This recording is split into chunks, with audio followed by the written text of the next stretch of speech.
ॐ अज्ञानतिमिरन्धस्य ज्ञानाञ्जनशलाखया चक्षुरुन्मिलितं येन तस्मै श्रीगुरुवे नमः। नमो ॐ विष्णुपदाय कृष्णप्रेष्ठाय भूतले श्रीमते भक्तिवेदान्तस्वामिन् इति नामिने।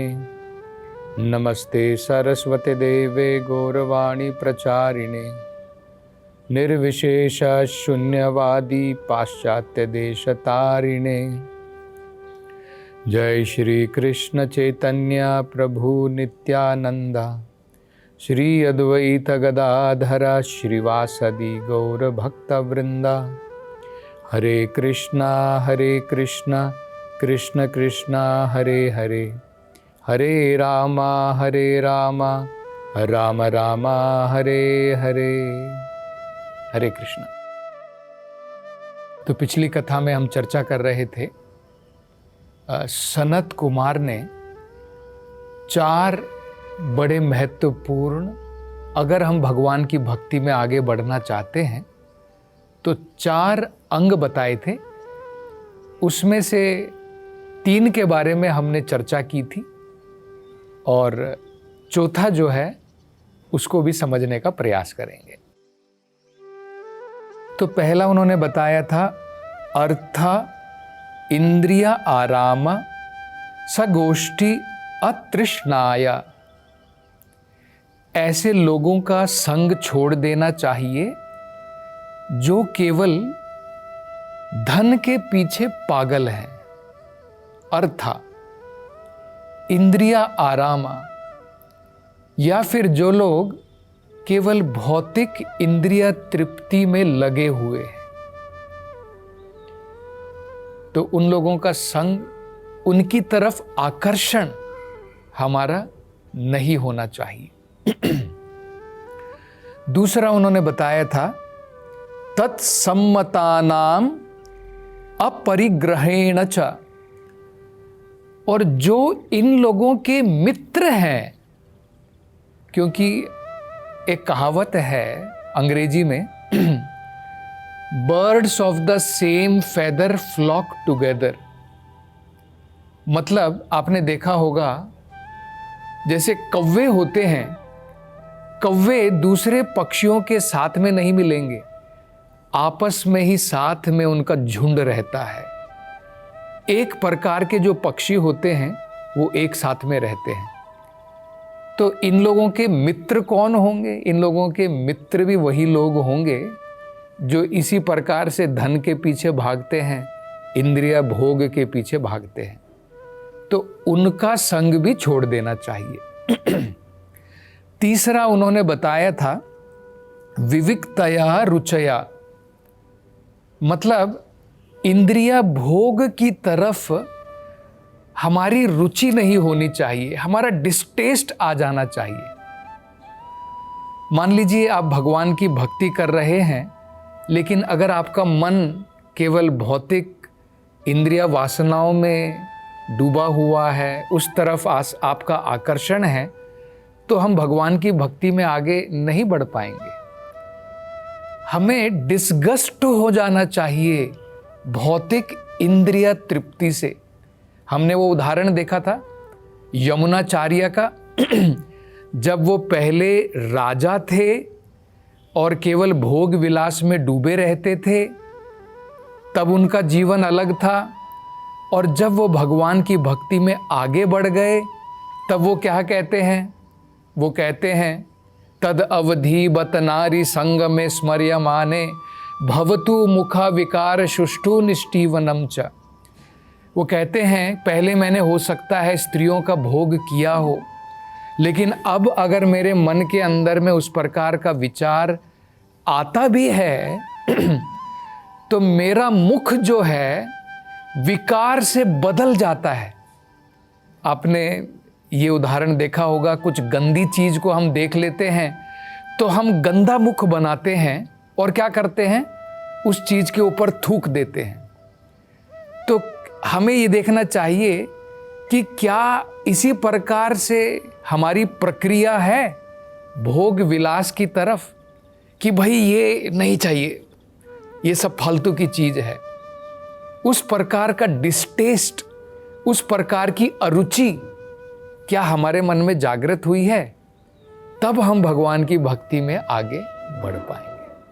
तो ये 3 चीज़ों के बारे में हमने जो है पिछली कथा में चर्चा की थी।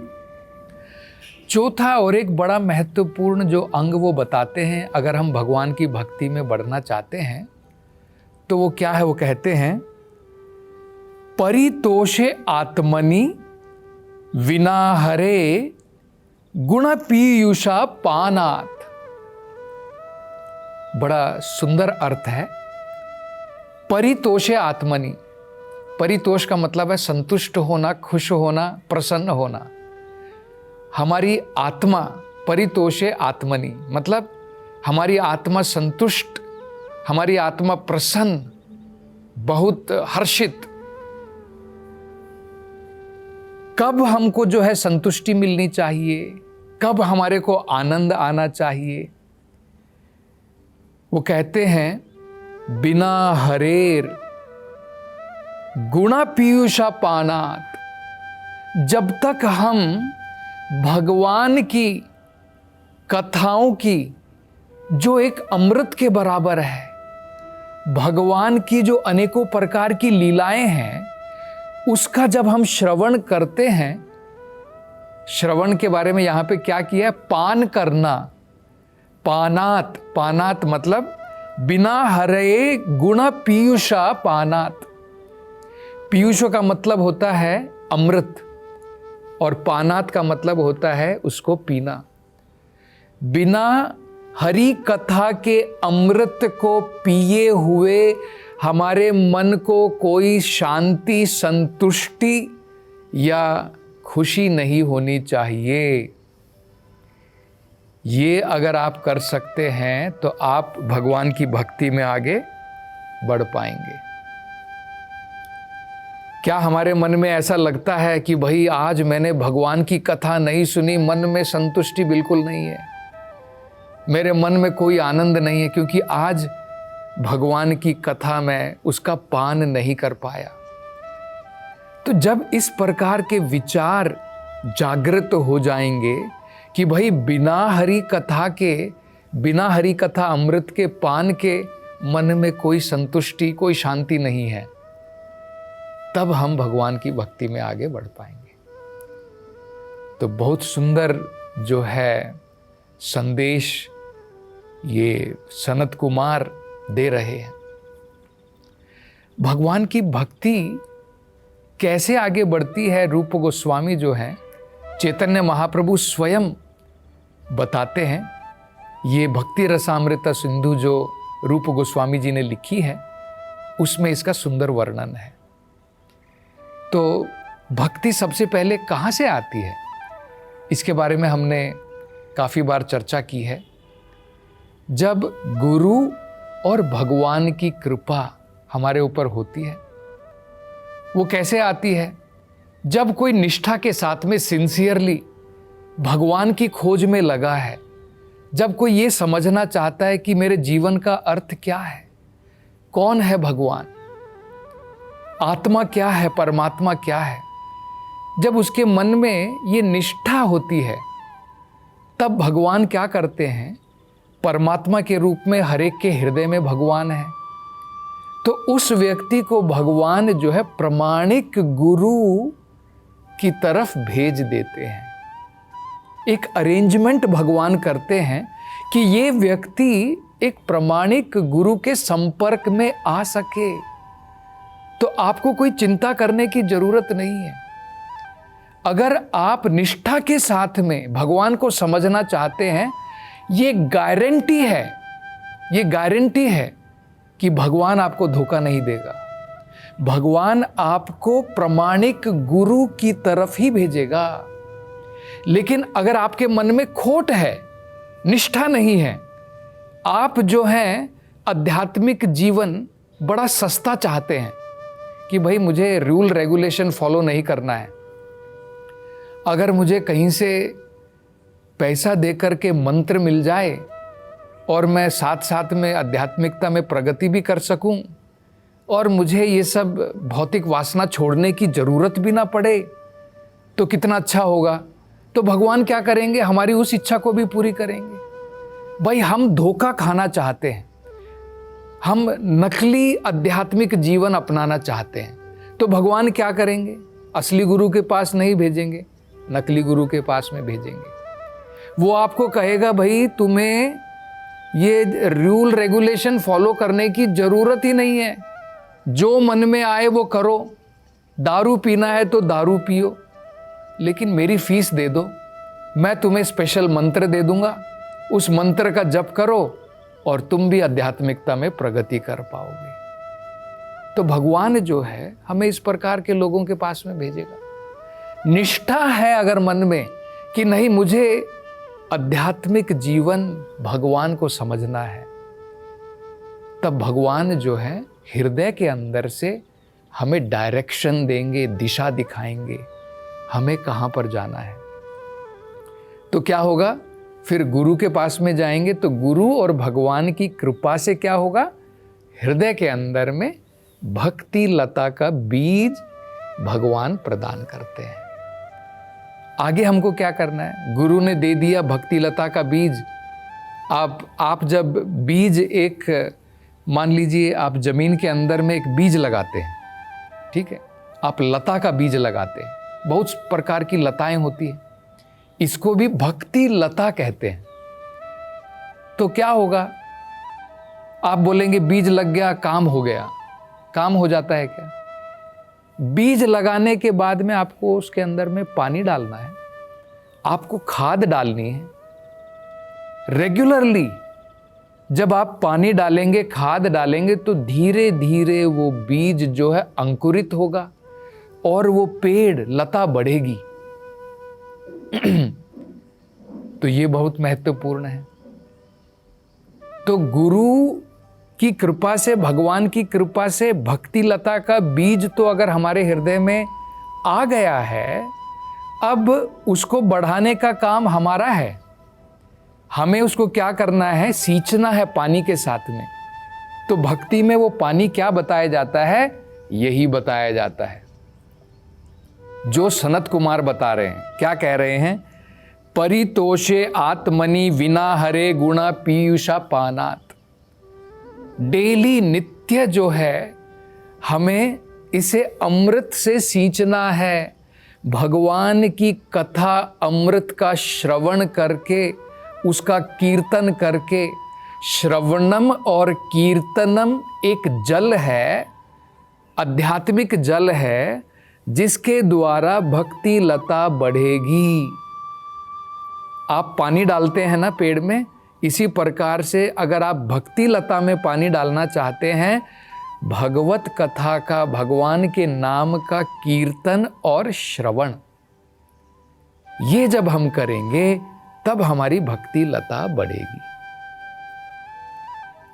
और लता देखिए क्या होती है, पेड़ अलग होता है, पेड़ तो सीधा जाता है अपने आप, लेकिन जो लता होती है उसको पेड़ की जरूरत पड़ती है, सहारे की जरूरत पड़ती है।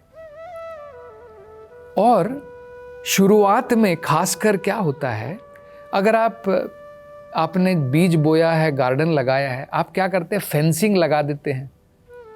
फेंसिंग नहीं लगाएंगे तो आपको पता है क्या प्रॉब्लम होगी। आप चारों तरफ से उसको फेंसिंग नहीं करेंगे, जानवर आकर के खा लेंगे, आपका पेड़ जो है खराब हो जाएगा, क्योंकि जानवर ने उसको खा लिया है। तो इसी प्रकार से भक्तों के संग में रह करके, जब हम भक्तों के संग में रह करके भगवान की कथा का अमृत पान करेंगे, और भक्तों के संग के कारण उनकी फेंसिंग जो होगी, प्रोटेक्शन होगी, तब हमारी भक्ति लता को ये जो जानवर लोग हैं, नास्तिक लोग हैं, ये नहीं खा पाएंगे। जैसे जानवर पेड़ को खा लेता है, नास्तिक लोग हमारी भक्ति को खा लेंगे। तो इसलिए भक्तों की प्रोटेक्शन में रहना है, तभी जाकर के हमारी भक्ति लता जो है बची रहेगी। बाद में क्या होगा, लता जो है अब पेड़ का सहारा लेकर के, मतलब भक्ति के जो नियम हैं उसका सहारा लेकर के हम धीरे धीरे, भगवान की भक्ति बढ़ेगी इस भौतिक संसार की परत को भी पार कर जाएगी। ये भौतिक संसार में नहीं रुकेगी। ये लता जो है भौतिक संसार को पार करके वैकुंठ धाम को भी पार करके गोलोक वृंदावन धाम तक जाएगी। और फाइनली कहां पर शेल्टर लेगी? भगवान के चरण कमलों में जाकर के शेल्टर लेगी, आश्रय ग्रहण करेगी। हमारी भक्ति इस संसार में बैठ करके भी हमारे हृदय में जब हम इसका रोपण करते हैं, धीरे धीरे बढ़ करके भौतिक संसार को पेनिट्रेट करके इसको भी भेद करके आध्यात्मिक संसार तक जाएगी। और भगवान के चरण कमलों में आश्रय लेने के बाद में ही उसमें अनेकों प्रकार के फल आप जो हैं उन फलों के रसों को चख पाएंगे, जिसे कहते हैं प्रेम का फल। प्रेमो पुमार्थो महान, यही मानव जीवन में सबसे महत्वपूर्ण लक्ष्य होना चाहिए। भगवत प्रेम के फल को आप चख पाएंगे। और एक बार अगर आपने भगवान के प्रेम के फल को चख लिया है तो इस भौतिक संसार के कोई भी फल को, भौतिक फलों को, उसमें आपकी कोई रुचि नहीं रहेगी और इस भौतिक संसार से मुक्ति की प्राप्ति हो जाएगी और शाश्वत सनातन रूप से भगवान की सेवा आपको आध्यात्मिक संसार में प्राप्त होगी।